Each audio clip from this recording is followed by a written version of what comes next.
Esta misa por todos los fieles difuntos, en particular aquellos por los cuales se ha querido pedir, anotando las intenciones, con los misioneros. Como decíamos, dar la misa, intenciones aquí, pero inmediatamente antes de continuar la misa, en el momento del ofertorio, todas sobre el altar. El rezar por los difuntos a pensar en dos cosas. Durante estos días de la misión hemos venido pensando en una visión cristiana de nuestra vida para tratar de vivir más en serio como cristianos.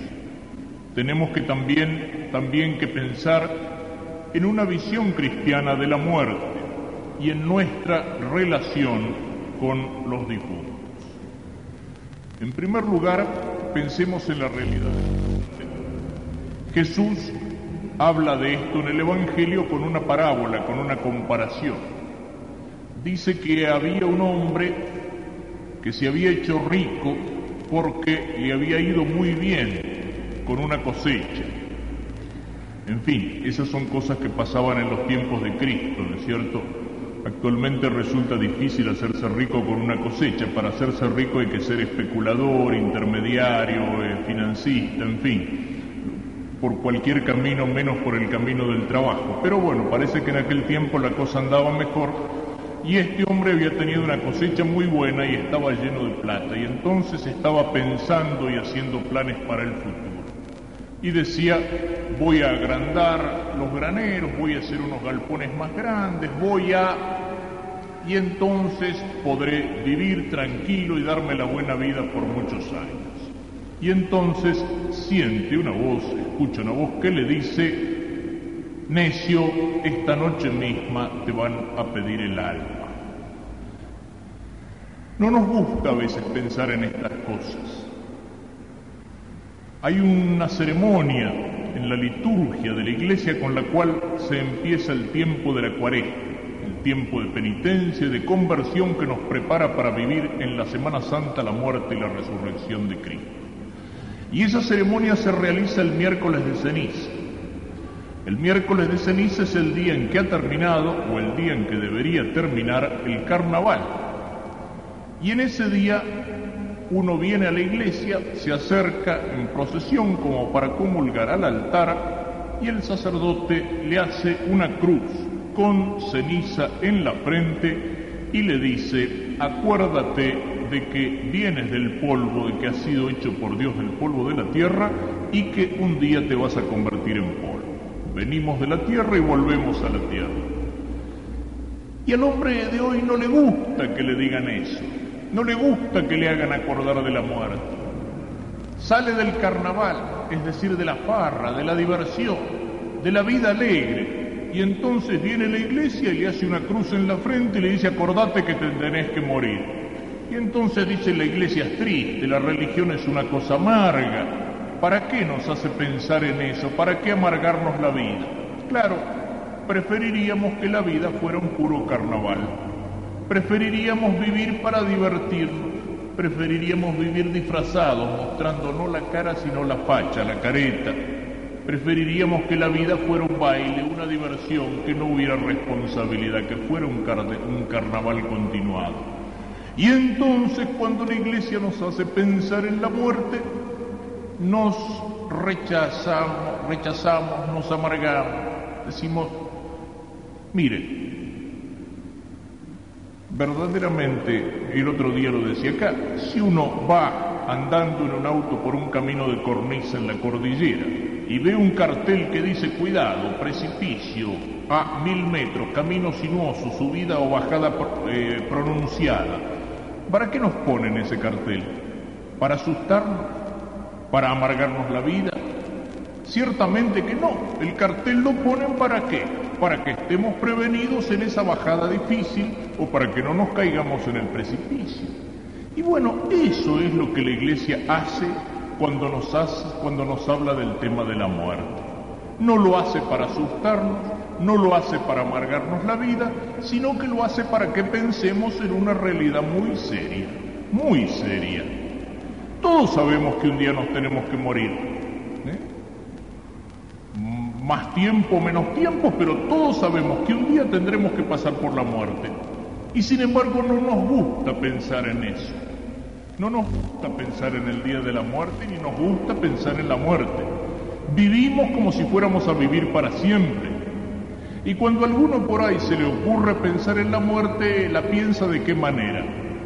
Como aquellos 3 amigos que estaban un día charlando, y uno de ellos dice, viste, no somos nada. Mañana te morís vos, pasado se muere él, dentro de 100 años me muero yo. Cuando pensamos en la muerte la pensamos así. Bueno, que se mueran los otros me parece lo más normal del mundo, pero en mi muerte, bueno, dentro de 100 años, dentro de 200 años, no nos gusta pensar en eso y sin embargo de vez en cuando tenemos que pensar en eso. Por eso Jesús nos dice muchas veces en el Evangelio, vengo pronto, vengo como el ladrón, es decir, no aviso cuándo voy a venir. Podemos llegar a la muerte a lo mejor sí, después de una larga enfermedad, preparándonos, haciendo una buena confesión, limpiando el alma, poniéndonos en paz con Dios, pero la muerte nos puede sorprender en cualquier esquina y en cualquier momento de la vida y nos puede sorprender sin darnos tiempo ni siquiera para un acto de contrición. Podemos llegar a la muerte viejitos después de muchos años o la muerte nos puede encontrar en plena juventud. Es una sorpresa y por eso Jesús nos dice hay que estar preparados. Hay que estar preparados. ¿Qué significa la muerte para el cristiano? No es el punto final. El cristiano no es como un animal que vuelve a la tierra y se acabó. No. Hay un alma que no muere. Hay una resurrección de los muertos.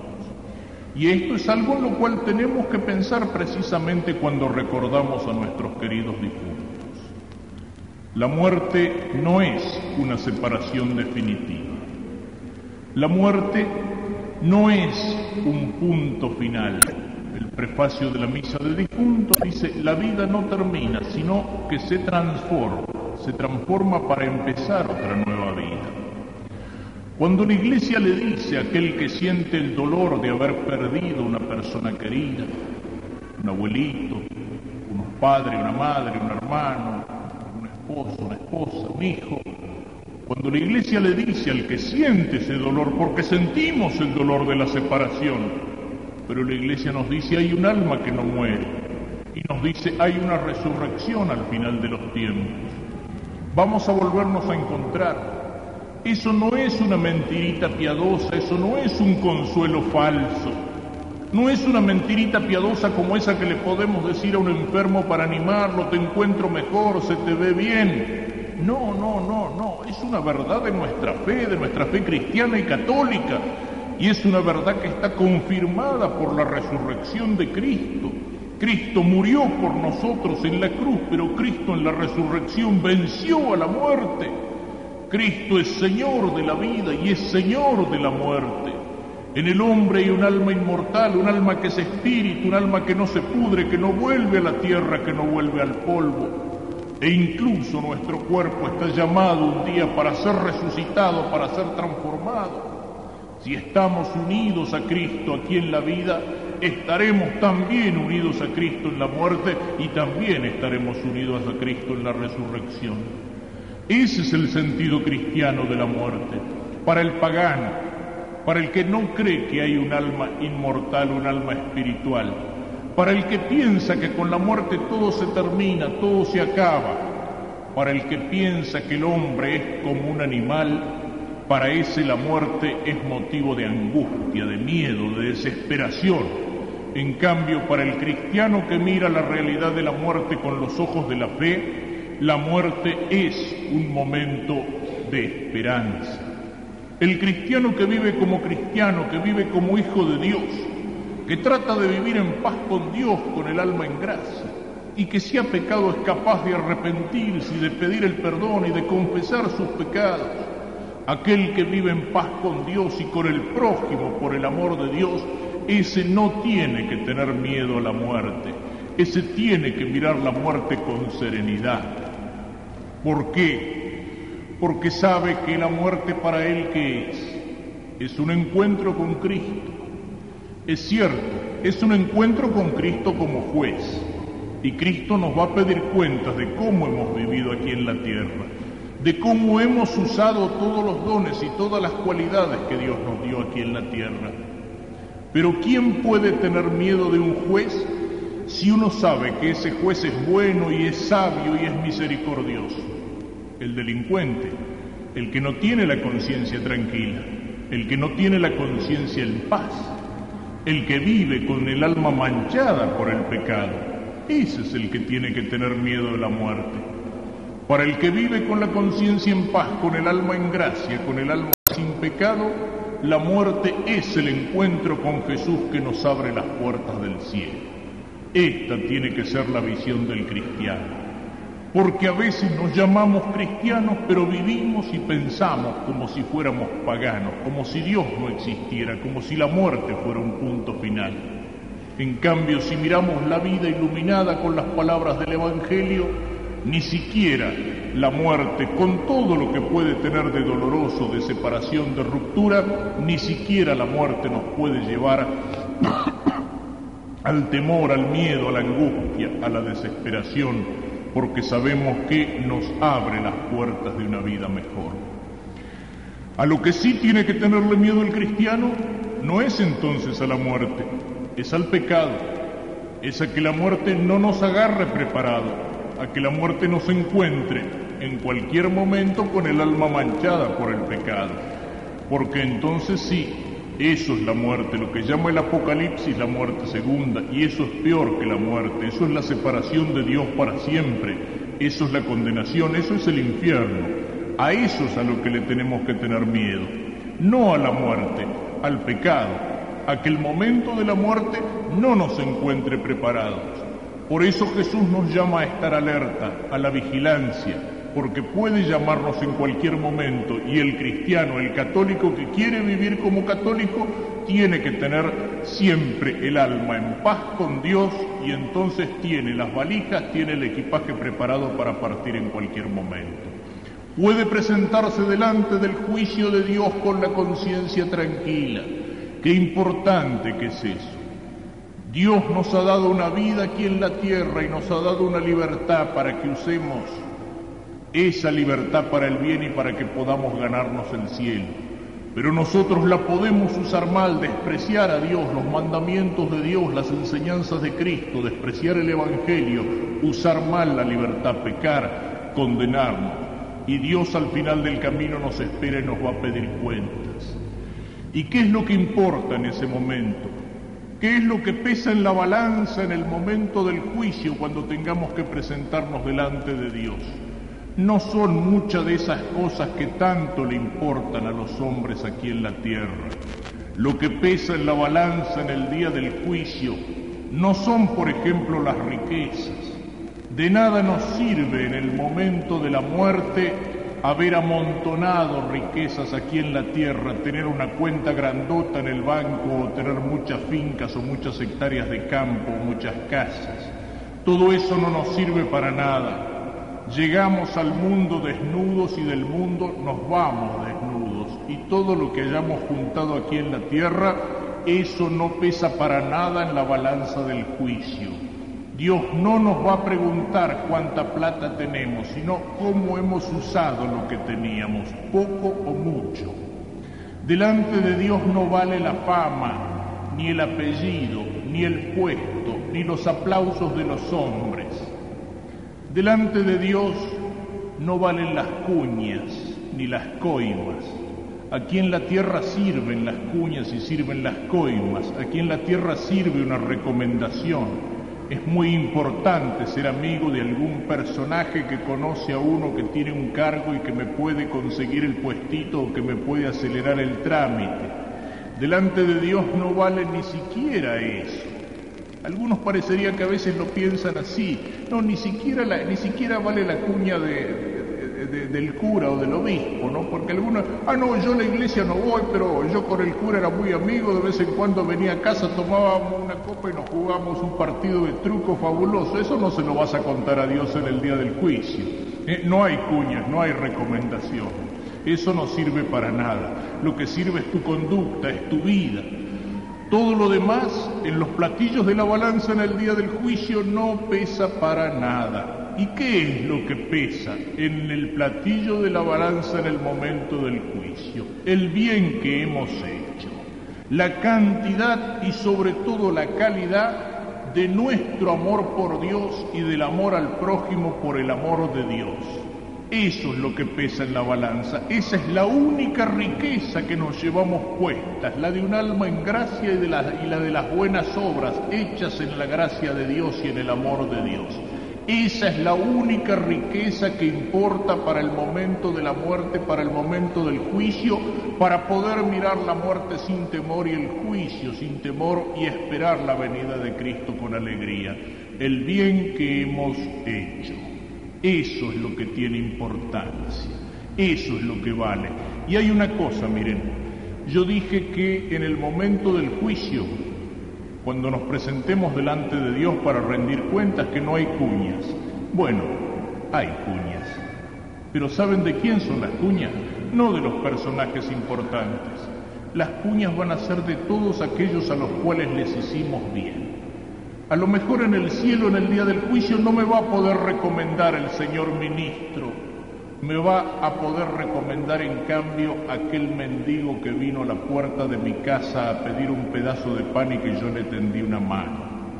Me va a recomendar aquella persona que necesitaba una palabra de consuelo y yo fui capaz de dársela. Me puede recomendar en el cielo aquel que andaba por un camino equivocado, por un camino desviado, y yo fui capaz de corregirlo.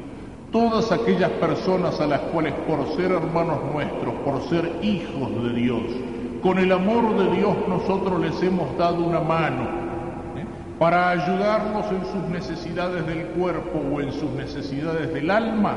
Esas son las cuñas y las recomendaciones, las únicas que valen en el cielo. Esos son los que le hacen decir a Cristo que tenemos que hacernos amigos con las riquezas de la iniquidad para que nos recomienden un día delante del Señor. Esa es la importancia del cristiano, pensar en la muerte. ¿Para qué? Para vivir de tal manera que en cualquier momento estemos preparados si Dios nos llama. Y hay una última observación que quisiera hacer sobre esto.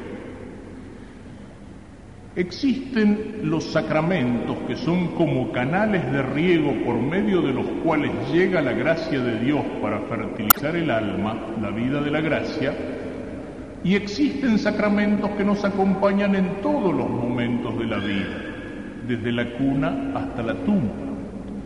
Y entre esos sacramentos existe uno que goza un poco de mala fama, y es el que se llama la unción de los enfermos, y que antes se llamaba con un nombre un poco feo de extrema unción.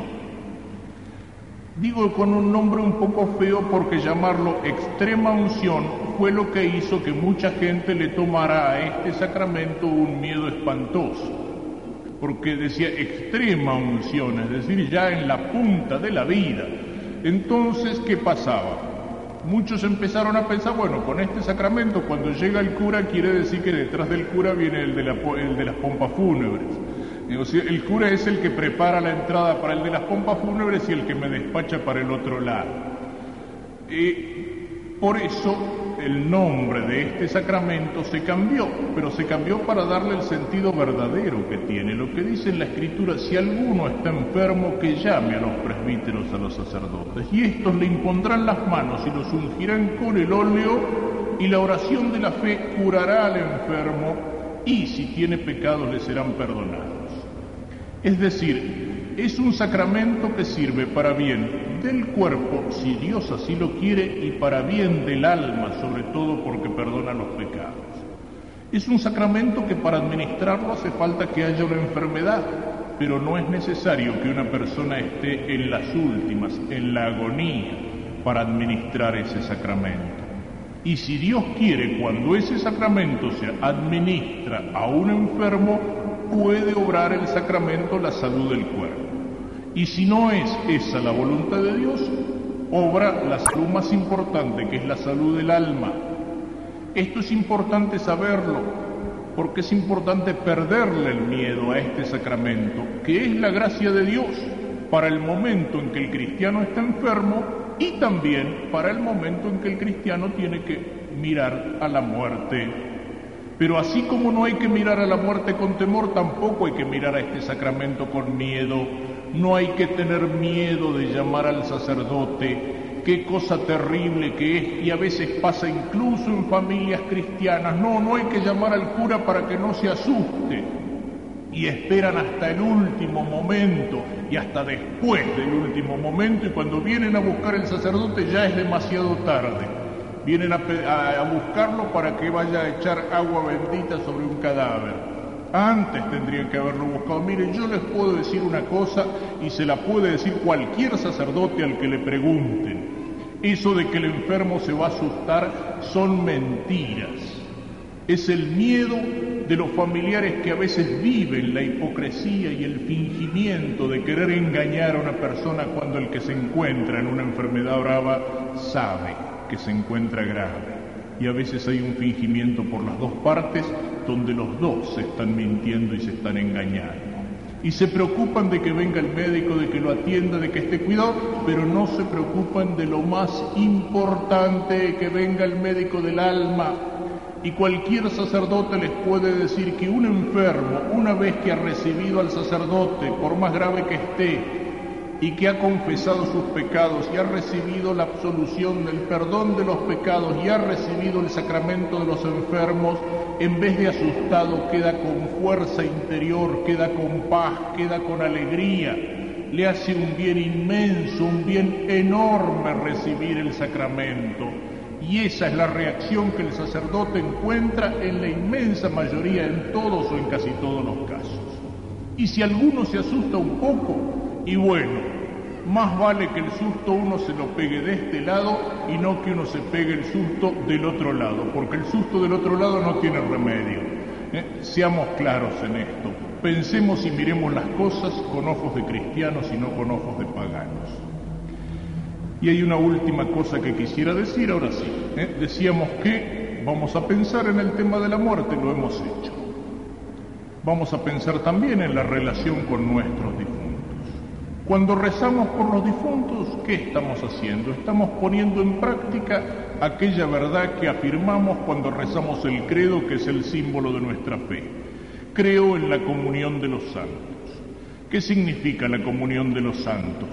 No es un montón de santos en fila que vienen para recibir la comunión. La comunión de los santos significa la comunicación entre los santos. ¿Y quiénes son los santos? Los santos son todos los que viven en la gracia de Dios. No solamente los santos canonizados, los santos que la Iglesia ha santificado y los pone en sus imágenes para que les rindamos culto. San Pablo, cuando escribía a los cristianos de Roma, por ejemplo, decía a los santos que están en Roma. Son los que están en gracia de Dios. ¿Y la comunión de los santos qué es? Es la comunicación que existe entre los tres niveles de la Iglesia. La Iglesia que llamamos peregrina, que es la Iglesia compuesta por todos los fieles cristianos, por todos los católicos aquí en la tierra. Es una Iglesia peregrina, ¿por qué? Precisamente porque en la tierra estamos de paso y vamos peregrinando hacia la meta nuestra, que es el cielo. Existe la Iglesia de aquellos que ya llegaron al cielo, sean santos canonizados o no, los que ya terminaron el camino, los que están con Cristo y con la Virgen en el cielo. Y esa es la que llamamos la Iglesia triunfante. Y luego existe la Iglesia purgante, es decir, la Iglesia que se purifica. Y es la de aquellos que han muerto en gracia de Dios, pero a los cuales les quedaba alguna cosita para reparar, o de la pena debida al pecado, o de los pecados veniales que no quitan la enemistad con Dios, pero que de alguna manera manchan el alma. Y la comunión de los santos es la comunicación que existe entre estas tres iglesias. Nosotros aquí en la tierra, ¿qué hacemos? Nos relacionamos con la Iglesia triunfante, con la del cielo, cuando miramos a los santos cuando le rogamos o rezamos a los santos pidiéndole que intercedan ante Dios por nosotros, cuando rendimos culto a Dios en sus santos y cuando nos unimos con los santos para rogar por aquellos que se están purificando en el purgatorio, que es el sentido que tiene la oración por los difuntos. Y los santos que están en el cielo, ¿qué hacen? Ruegan a Dios por los que estamos todavía caminando y peleando aquí en la tierra, para que Dios nos bendiga y nos proteja en este camino difícil, y ruegan junto con nosotros a Dios por aquellos que están en el purgatorio, para que se purifiquen y para que puedan entrar más prontamente al cielo. Eso es lo que se llama la comunión de los santos. Los santos que están junto a Dios en el cielo, los cristianos que estamos peregrinando aquí en la tierra y caminando hacia el cielo, y aquellos que ya han muerto pero que todavía tienen algo que purificar y pueden ser ayudados por nuestras oraciones. Y ese es el sentido que tiene la oración por los difuntos: ayudarlos a purificarse para que puedan ser felices cuanto antes mejor con Dios en el cielo. Y fíjense que en la Santa Misa esto se realiza de una manera viva. Cuando rezamos el prefacio antes de cantar Santo, Santo, Santo, ¿qué decimos? Unimos la oración de la Iglesia de la tierra con la de la Iglesia en el cielo por las necesidades nuestras y por las necesidades de todos los difuntos.